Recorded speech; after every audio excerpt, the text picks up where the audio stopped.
Nakaaway mo ba ang boss mo dahil sa isang bagay na work-related? May issue ka ba sa kumpanya na work-related at di mo alam paano i-handle? Kung problema mo ay work-related, kinig, nood at follow na sa DWIZ Work Related kasama ang motivational speaker ng Pilipinas, si Lloyd Luna at ang kanyang mga expert na mga bisita sa DWIZ Sabado 3 p.m. Isang magandang araw mga katrabaho. Welcome ulit sa programang hindi lang work-related kundi anything and everything tungkol sa buhay, trabaho at life goals. Siyempre, ito po ang work-related. Kasama ninyo ang inyong katropa na ngayon. Katrabaho lang kanina, katropa na ngayon. Lloyd Luna, na ready na makipagkwentuhan tungkol sa career struggles, wins at siyempre personal growth. Mapapakinggan tayo sa DWIZ 882 AM, Metro and Mega Manila, DWIC News FM, sa mga regional stations nationwide. At syempre, mapapanood rin sa DWIC News TV via Digital Free TV. Online listeners and viewers, we got you! Just go to www.dwiz882am.com or i-download ang DWIZ 882 app sa inyong iOS or Android phone. Live din tayo mapapakinggan ngayon sa DWIZ 882 Facebook page and YouTube channel. Of course, huwag makalimot, i-like, i-follow, i-subscribe, at i-share ang inyong napapanood. Mag-comment din kayo kung kayo may mga thoughts, questions, reactions sa episode natin for today. Tara, simulan natin ang kwentuhang real talk, relatable at makabuluhan. Game na! Bago natin simulan ng episode natin today, quick recap muna. Balikan natin ang mga sandali ang ilan sa mga insightful, impactful na usapan kasama ang ating mga naging guest dito sa work-related. AI sa workplace, mawawalan na ba or na nga ba ng trabaho ang tao? Ayon kay Dominic Barrios, owner ng Bots at Work, natural na mapunta sa augmentation ang maraming trabaho dahil sa pagpasok ng artificial intelligence. Posibleng maging replaceable ang ilang gawain, but ang paggamit ng AI kasama ang tao, hindi bilang pamalit, kundi ito yung dapat na maging goal. Siguro, ang masasabi ko siguro muna, yung mga tao, pwedeng replaceable pero we really encourage na gamitin yung AI with the people. It's Okay. not really to parang Replace. replace the people. Kasi, importante pa rin yung human factor Halimbawa, for customer service, wag mong iasa sa AI lang lahat. Kasi most likely, there are people na who would like to talk pa rin dun sa totoong tao, especially pag galit na or naiinis na. Gusto nila makakausap ng tao. Right. Paano yun? Make me imagine yung AI ang kausap ko at galit na galit ako. Paano siya magre-respond? In fairness naman, maganda yung sagot ng AI. Composed. Hindi natataranta. So, maganda yung sagot niya. Pero At di siya mag-swear. Hindi. Unless pinrogram mo na gano'n yung personality. Pero pag halimbawa inis na yung tao at sinabi niya sa AI na gusto kong makausap yung boss mo. Tatawagin niya ngayon. Pwede niya ngayon tawagin yung tao. Yung boss. Yung boss. Manonotify siya, pwedeng sa email, pwedeng sa phone.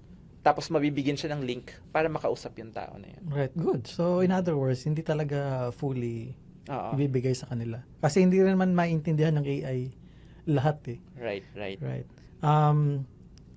This is something na parang i-wrestle ng mga tao itong technology na ito. And kung hindi aaralin, malaki yung talo nila. Bakit nga ba nananatili ang isang empleyado sa trabaho? Sige nga, sa isang episode ng Work-Related, ibinahagi ni Tristan Peralta ng Psych Apps na para ang mga millennials, Gen Z, hello, batchmates, at beta generation, hindi lang sa sweldo or hindi lang sweldo ang mahalaga. Ito yon, mentorship, growth, at magandang work environment. Ito yung mga tunay na nagpapabalik sa kanila araw-araw. Alamin kung ano ang workplace formula para sa long-term loyalty. They're very strong in terms of mentorship. So gusto nila yung mga may magme-mentor sa kanila. Oh, yun yung problema natin. Kasi sa experience ko, may yung mga nauna Mhm. sa kanilang generation, parang medyo threatened nitong mga batang ito. Mhm. So, paano yun? Ayaw kong mag-mentor kasi threat ka nga sa akin Oo. Pero gusto mo naman. So, ano yan, sir? Tingnan natin from different perspective. Sige, tingnan natin.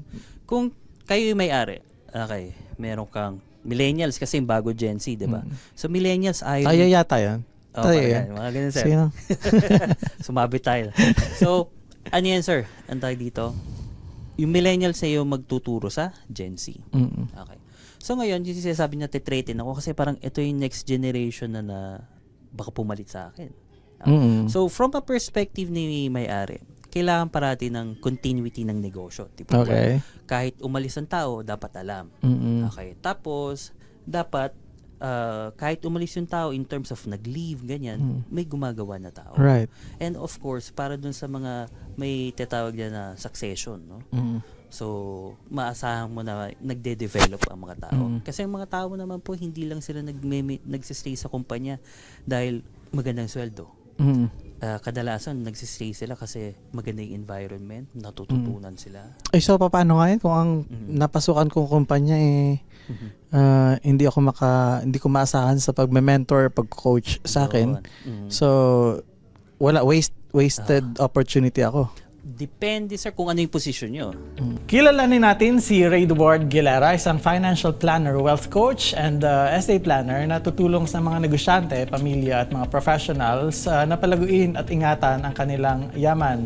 Siya rin ay isang business protection planner, isang mentor at isang public speaker, in fact, certified public speaker from the Public Speaking Institute na nagsisilbing gabay para sa mas maayos na kinabukasang pinansyal. Ray Duarte, thank you so much for coming. Appreciate your time. It's an honor to be here, Sir Lloyd. Oo, sige. So, saan ka pa nanggaling bago ka nandito sa Manila? Kasi kailangan nila malaman na niluwas mo pa itong Manila eh. Yeah, I'm from Tacloban City, from Leyte mismo. So, kagabi lang ako dumating dito. So, I'm very grateful and honored to be here. Tell me something about this journey kasi gusto kong maintindihan kung saan ka nanggagaling in terms of your career because financial planning, insurance, business protection, these are products na parang familiar na karamihan ng mga tao, especially doon sa mga highly urbanized cities. How did you get here? Okay. So, may backstory lang tayo dyan no, sa journey ko. Kasi I came from the corporate world. So, nagtrabaho po ako mga more than 10 years sa financial institutions. And with there, ang work ko po doon is dealing with business owners. So, pag magpa-lend ng money para sa capital nila, whether it's starting or operating capital. So, throughout that journey, talagang exposed ako sa mga iba't ibang istorya ng mga business owners natin dun sa lugar namin, sa Leyte.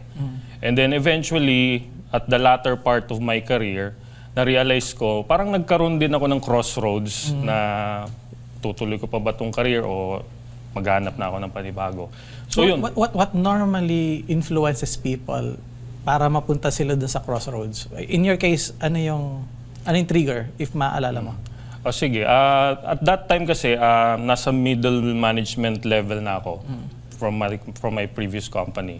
Nag-reflect kung I will pursue the higher career or dito na lang muna ako. Kasi nung iniisip ko that time, kung ganun man yung piliin ko na magpupurso ko sa higher career ko, baka matagalan pa yon. Kasi alam naman natin sa corporate, hindi naman yan kaagad-agad unless may opening na rank or position or may magre-resign. But in my case that time, mukhang malayo pa dun sa scenario na yon. Bilang alam mo, mukhang malayo. Malayo pa. So yun, kaya napaisip ako doon sa kung ano man, kung magpapatuloy ako or different career. So yun, along those years, no, at the latter part of my career, may na-encounter lang kasi akong isang businessman. So, shinare niya yung story niya, meron siyang rice trading or rice milling business during that time. And sabi niya, nakwento niya yung story niya na started from the beginning and he was a seafarer before being a businessman. So, sabi niya rin na nagkaroon pala siya ng medical emergency, na nagkaroon siya ng major surgery. And then, ang good thing lang is nakapag-plano siya, na nakapag-ipon siya being a seafarer. Now, ang ang sabi niya, yung nakwento niya rin is, swerte nga lang siya kasi nga ganun yung mindset niya. Kaso marami daw mga OFW, seafarers na medyo hindi ganun yung mindset. Yeah, totoo yan because yun pa din yung naging problema nila regardless eh. Ang laki-laki ng kinikita nila eh. In fact, makikita mo yan sa remittances nila. But then again, end of the day, pag nandito na sila, parang hindi yung problema nila eh. Nasaan na yung pera, saan napunta? Yeah, marami pong ganyang scenario. Even mga closest friends ko na ganun din ang nangyayari. Pag uuwi dito is one-time millionaire. So after that, pag maubos na, babalik na lang sa So sampanan it was an inspiration. Indeed. Yun yung parang awakening moment mo. Yeah, that's one of the major awakening moment ko. Kasi napaisip din ako nung sinabi niya na parang ang ganda siguro ng mission na to, no, to educate our fellow Filipinos. And also dun sa being a business owner, kung matutulungan ko ngayon yung mga negosyante to be educated and at the same time protect their business para ma-ensure yung continuity, na mag-grow talaga yung business niya. Kasi nga yung based dun sa story ni client that time, kung wala siyang naipon because of that major emergency, most likely yung business niya ngayon is hindi yun magiging successful. Which is karamihan nagbi-business pero they are not really protecting the business. They are doing business and they hope to God na walang mangyayaring anything na aberya. Tama po yan. At kung sasabihin mo sa 10, siguro 11 doon yung hindi protected. Lahat sila. may isa pang nasama. But bago ka mapunta doon sa financial institution, ano ang natapos or yung, saan ka nanggaling before?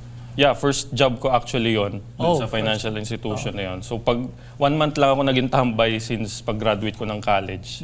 So praise God naman din doon sa opportunity na yon. So first job ko po yun talaga siya and eventually nag-early retirement po ako doon. Kaya nandito na po tayo, 7 years na ako. Pero business related yung course mo ng college or? Yeah, I'm a graduate of Bachelor of Science in Management. Okay, so papunta talaga doon. Parang ganun po talaga yung destiny ko nga. Oh.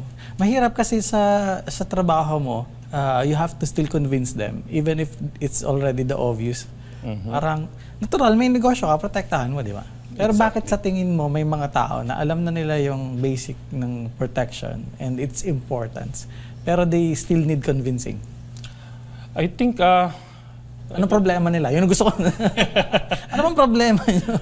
actually, ang challenging talaga dito sa setting natin, dito sa mga kapwa Pilipino natin, na they're really not yet protecting or prioritizing the protection of their business. As a whole po ito, hindi lang ito isang aspeto, kundi yung comprehensive protection of their business. Kasi sa ibang bansa naman, sa mga Western countries, they give priority on that. So hopefully, kaya ako nandito din to contribute to that mission na mas marami sana ma-educate na ng mga business owners. Pero is there a specific reason or business experience mo for 7 years and then another 10 years dito sa financial institutions na bakit ba ang hirap ninyo i-convince na this is something that goes with the operations of the business? Hindi lang siya yung makabenta ka at bumili ka at paggulungin mo yung pera. Kasi nasa-set aside Parang in case nga doon sa client mo, buti na lang may savings siya. Correct. Which in case is nasunog yung savings mo ngayon.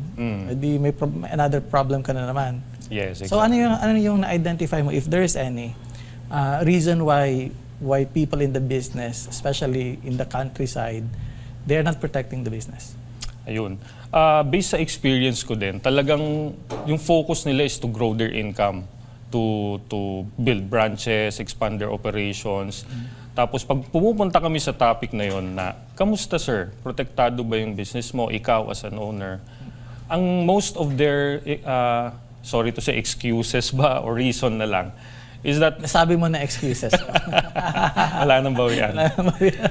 So ang sinasabi lang nila is healthy pa naman ako, and if in any case may emergency mang dumating, may natatabi naman ako. Ito bang yung pinoprotect mo ba is yung business as an entity or yung tao na nagra-run ng business as owners or management? So primarily, I focus on protecting the business owner. Kasi given he is the brain of the business. So siyang nakakalaam ng lahat ng aspeto ng operations. And then eventually, when we are okay already with the business owner, then we go to the other areas of the business, which is of course the assets na, and even the employees. Kasi kasama din yun sa comprehensive business protection na kailangan gawin natin. So yung sa'yo is specialized pa ng insurance? Well, Specialized. it's still we're still talking about life insurance, but what I'm doing is more focused on the business owners and then using life insurance to be more effective sa pagprotekta ng mga business owners. Matitigas ang ulo ng mga Pilipino in general. Alam na nila, nasa harapan na nila, Yes. still hindi nila makita. Because do you see them looking at protecting their business as an expense rather than as investment? Well, marami po sa mga na-encounter ko na rin at nakausap, ganun yung tingin nila na expense. But there are those, especially yung medyo malalaki ng worth no, ng mga business, once mapag-usapan namin talaga ng maupuan talaga no, ng masinsinan, nakikita din nila yung importance. And eventually, they take action kaagad-agad in making a business protection plan for their entire business. Okay. And yung pagpaplano nun, madali ba or mahirap? Actually, ako sa proseso ko kasi, meron po akong nagawang like, kumbaga kung sa doctor, no, if you go to a doctor, ano ba unang ginagawa ng doktor, di ba? Nagtatanong siya. Meron siyang mga set of questions. So sa akin naman, meron po akong na-come up for the assessment sa isang negosyante para malaman kung ano ba talaga yung need mo na protection amount. Sige, let's do it here. Ako ay isang mga negosyante. Yes. So, let's go. Uy, thank you for coming ha. Ano yung meron nga tayo dyan? Well, Sir Lloyd, as mentioned nga, no, I'm into business protection. So I've been helping a lot of business owners dito sa lugar ko to be able to have an adequate and appropriate amount or coverage amount for their business. So normally kasi meron akong one-pager na needs analysis na pinapakita sa client. Sige, so ano yung mga kailangan mong malaman immediately Yeah. agad sa akin? Well, ang pinaka-point nung document na yun is more on about your assets. Sige, so All the assets that you have. sige, And- ask me about the assets. So Sir Lloyd, Ang gawin natin, parang doktor ka, tapos pasyente ako, ganyan. wow, sige. Actual. Yung mga tinatanong mo. Sige. So sir, as you can see no dito sa document natin, we need to see the big picture first before we talk about the solutions. Kaya nga as a doctor, kailangan mo na malaman niya lahat ng storya. Sige. So for me, para po malaman ko yung sitwasyon, we need to talk about this, about your cash, your properties, investments din, paper investments. So or real anong estate. specific question mo sa akin? Ako yung negosyante. Yeah, so meron po tayo kasing document niyan. So parang if you fill in the blank fill siya. in the blank ko. Pero nagiging conversational na siya I see. because of that document. Kasi pwede mo katanungin, sir, magkano ba yung ano mo dito? Magkano ba yung investment mo dito sa business mo? Magkano ba yung capitalization mo dito? Magkano ba yung ganito? So pwede mong tanungin sa akin yun. Kasama po 'yon sa Sige. proseso. Nag-start ako dito, ang capitalization ko ay 2 million. 2 million. So that was how many years ago? Kaka-start lang itong business, startup lang to eh. So kaka-register Startup pa lang niya. 1 year pa lang ngayon. 1 year pa lang. So 2 million, 1 year. So that's your capitalization. So may mga na-invest na po ba tayong assets from that period na nag-start po kayo? Wala pa kasi hindi ko pa nga halos bawi yung ano Wala ko pang eh. ROI. Wala pang ROI eh. Okay. So, given na nag-start po kayo ng business, no, what was your main purpose on building your business now? Pera talaga. Oo, talagang kailangan ko ng... Of course. Mission daw, pero second siguro yung mission. Pera pa rin. Pera pa din.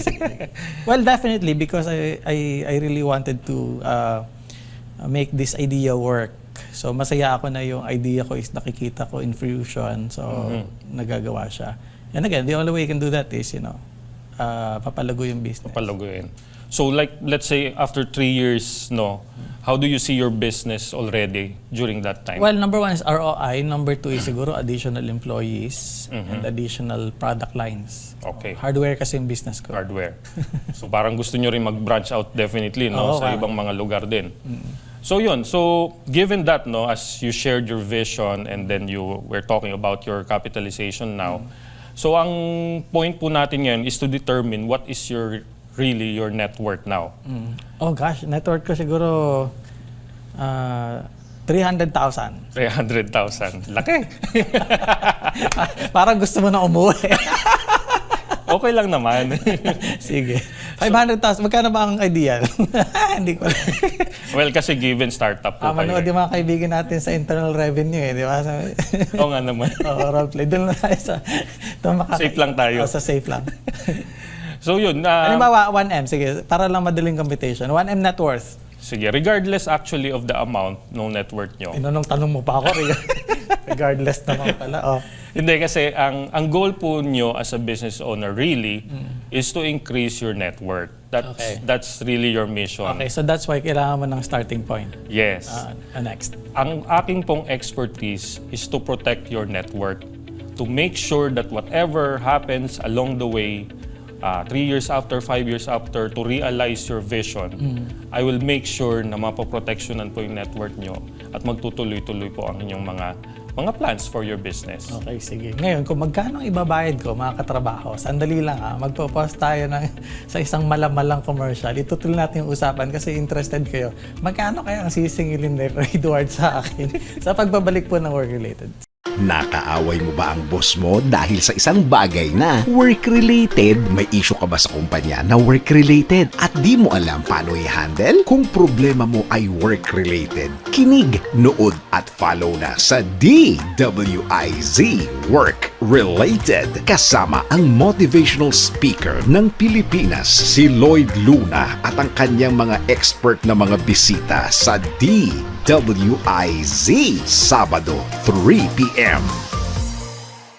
Nakaaway mo ba ang boss mo dahil sa isang bagay na work-related? May issue ka ba sa kumpanya na work-related at di mo alam paano i-handle? Kung problema mo ay work-related, kinig, nood at follow na sa DWIZ Work-Related. Kasama ang motivational speaker ng Pilipinas, si Lloyd Luna at ang kanyang mga expert na mga bisita sa DWIZ Sabado 3 p.m.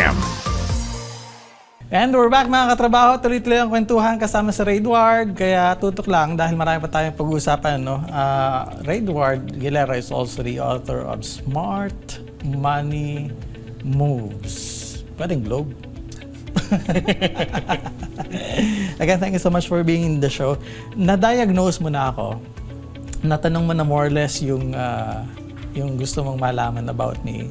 So may figure ka na in your head. May idea ka na kung anong gusto ko in 3 years time, in 5 years time.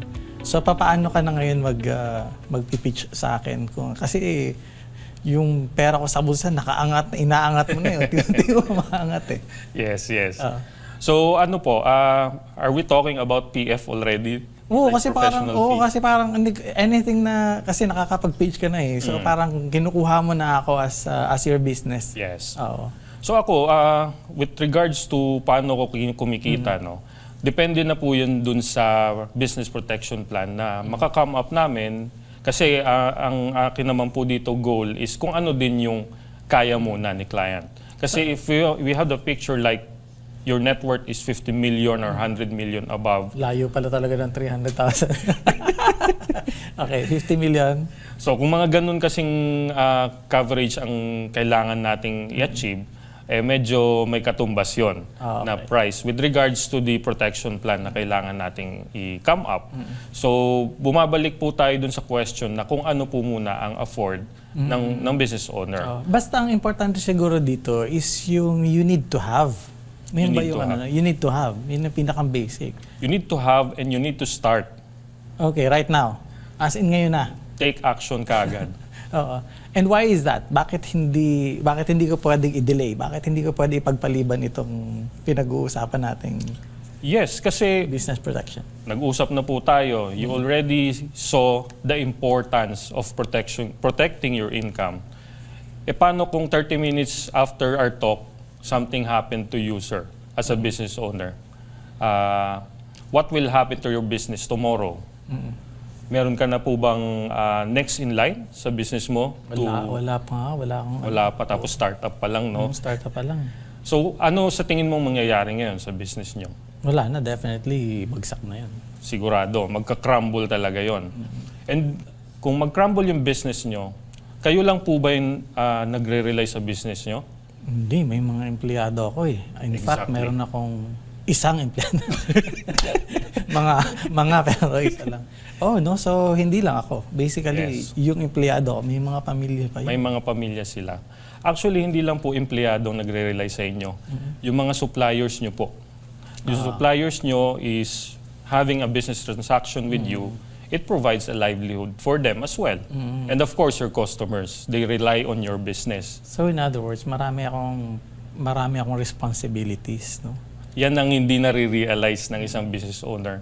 Lalo na kung medyo nasa more than 3 years na siya in operations, na mas malaki na yung impact niya in case man mag-fail yung business niya. And that's my goal, to make sure na Para hindi hindi yun mag-fail. Oo. Opo. So ano specific ang ini-insure mo sa akin, pinoprotektahan mo as an owner? Health ko ba or sanity ko ba? Anong yung physicality ko ba? Well, ako kasi comprehensive po talaga ang goal dito. To make sure that the business owner is adequately protected sa lahat ng aspeto ng risk na pwedeng mangyari sa kanya. Ano yung mga risks? Well, kasama na po dun yung untimely passing, no? Kung di naman kasi natin alam talaga. And of course, yung journey to that, no? Before we pass away, baka may mangyaring aksidente, baka may diagnosis of a critical illness. So, those things na kailangan adequately protected tayo.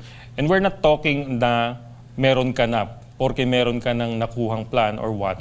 Ang tanong po kasi dito, is it appropriate po ba? Or adequate in connection to your net worth na nga po sa iyong business. Oo, kasi baka hindi sapat. Or in some cases, baka sobra. Isa din po yun. Oo. Kasi meron ako mga nababalitaan sa industry na hindi ko alam pero mayroon kasing tendency minsan yung mga tao na they want to sell more regardless kung ano magiging impact dun sa customers or client nila. Because it's me first. So they oversell. Kahit hindi kailangan nung kliyente, ibibigay nila yung product. Kasi sila yung mas malaki yung ano nila dito kaysa dun sa kailangan na maliit yung kita nila. What's your take on that? Well, it really happens, yung mga overselling. But ang point there is kung okay ba or may consent ba yung client to take action on that, to buy another policy or plan na excess na pala dun sa need niya lang. Actually, okay lang din naman po yun kung excess kasi whatever happens pa rin naman po dun sa owner or kay client, yung beneficiary naman yung kumbaga magbe-benefit dyan. Now, example po, no, kung sobra-sobra yung coverage nyo with regards to health or critical illness, okay lang din po yun kasi if in case naman tamaan yung client ng critical illness, he will have a lot of funds to make sure na manalo siya sa laban sa hospitalization and medication. Pero mindset, no? I mean, yung babalik kasi it's about doing business and doing what is right. Medyo meron kasing parang thin line doon sa you just do it right and then, because kailangan kong magkaroon ng mas malaking income or business. Doon sa side ng mga agents or yung mga yung mga employees. Doon sa business kung nasaan ka. So, what do you tell the business owners kung nakuha na nila yung, kumbaga nag-agree na tayo? Mayroon pa ba akong ibang kailangan gawin at tingnan? Or okay na ako once maprotektahan mo na ako? Sige, bali, yung sa process ko po, no, kasi I always start, especially the first meeting, it's more on getting to know and of course assessing kung ano pa talaga yung situation ni client. Sino nagbabayad pag nagkape kayo dyan sa assessment na yan? KKB muna tayo. Pakiramdaman pa eh. So yun, and then when we come up with the magic number now, then that's the time that I craft the customized and comprehensive plan based on that magic number na makikuha natin. Now, ang question ngayon is, ano ba yung afford muna ni client na pwede nating Ano pinakamaliit sa experience mo? Anong pinakamaliit na afford ng isang client sa province specifically? Kasi doon ka nag-ooperate. Well, we're talking of siguro sa premiums na po, no? Nasa mga 200 to 300,000 per year na annual premium. And then meron ding na umaabot ng milyon. Yung pinakamalaki would be sa record mo? Ngayon, as of now, nasa mga 2 to 3 M po 2 to tayo. 3 M. Malaki Oo. na yan. Good. Kasi malaking coverage din po yung gustong gawan ni client. Oo. Good. Sige. Smart Money Moves, it talks about 5 simple steps to your financial wellness and freedom. So meron tayo 5 simple steps sa financial wellness. Alam niyo, ito usapin ng financial, it's as old as time, di ba? Parang since time immemorial, kailangan mo ng something in exchange. Kung hindi pa currency nung time ni Eva at Adan, feeling ko basta something na kailangan nila magpalit. Trading. Exchange of something. So, ano yung unang step na kailangan kong malaman if I want to be financially free? Ganyan. Freedom eh. Ang pinakauna po. Nagulat yata yung mga... Pati po ako. Nagulat yung mga tao natin dun sa loob at pati yung guest ko nagulat. Sorry. Kasi kala ko nasa teatro tayo. Anyway. So ano yung step number 1? Well, before po tayo pumunta dun sa goal natin. Before step number 1. Sige. Hindi, yun na yun. Yun na to. Yung first step na po yun. It's really all about cash flow management first. Okay. Or Meaning, budgeting. In Tagalog, cash flow management. Budgeting. Doon na tayo sa budgeting.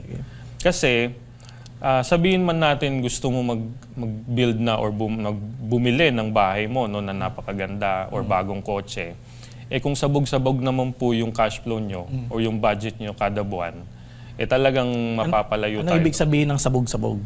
Well, kulang ang income mo, napakarami mo palang mga expenses, and many of those are unnecessary expenses pala. So, yun po yung dapat muna nating i-focus, yung budgeting natin. Budgeting. So ngayon, paano specific kong gagawin ito? Ang sahod ko ay 50,000 a month. Saan ko ilalagay yung 50,000? Saan siya mapupunta? Yun ba yung ibig sabihin ng budgeting dito? Yeah, actually marami naman pong nakikita na tayo sa social media na iba-ibang strategies in terms of budgeting. Pero ideally, 3 expenses po kasi yan na kailangan nating i-categorize para ma-budget natin yung income. So we start with the operational expenses natin, and then may investing expenses or activities din tayo. And of course, third, yung lifestyle. Okay. Yung liwaliw din natin. Gusto kong mauna yung lifestyle. So, yun ang problema doon. Malaking problema yun, no? Yes. Wala nang natira doon sa operations. Based experience ko po, may ganun po mga scenario na mas malaki-laki yung lifestyle. Why is that? Is there a particular mindset na tingin mo yung mga tao, generally they have, that's why hindi nila napaprioritize yung in order of priorities na sinasabi mo? Well, narinig niyo po siguro, merong mga YOLO, yung we only live once, na ganun, na mga mindset. Tapos yung iba naman is, deserve ko naman to, yung iniisip nila after a hard day's work or after a stressful month. So kaya nagliliwaliw talaga ng medyo excessive na. Instant gratification. Gratification, yes. IG naman. Instant gratification. Which is, siguro nanggagaling pa dun sa idea na hindi ko alam kung mag-a-agree ka. Yung parang sa tagal ng buhay mo na deprived ka nung dumating, parang ito Tama. na yun, di ba? Deserve ko to. So mali pa din yung perspective na yun. Mali yung insight na yun kasi yun yung step number 1 mo So hindi ka makaka-proceed sa number 2 kung mali ka na dun sa number 1. So budgeting. Ano yung number 2? Budgeting first. So we go, pag okay na medyo na-balance na natin yung... By the way, ang tanong dun is may ibabudget pa? Yun na nga po. Di ba? Kasi minsan sabi nila, sige, tinuturuan ko ng budgeting, wala nga akong mababudget eh. Kulang pa nga eh. Yun. Kaya ang purpose din nung cash flow management na yun is malaman muna how much is your income.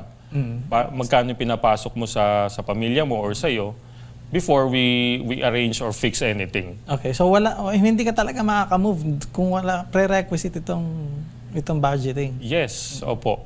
Sige. So, Kasi- number 2. So number 2, na-fix na natin yung cash flow natin.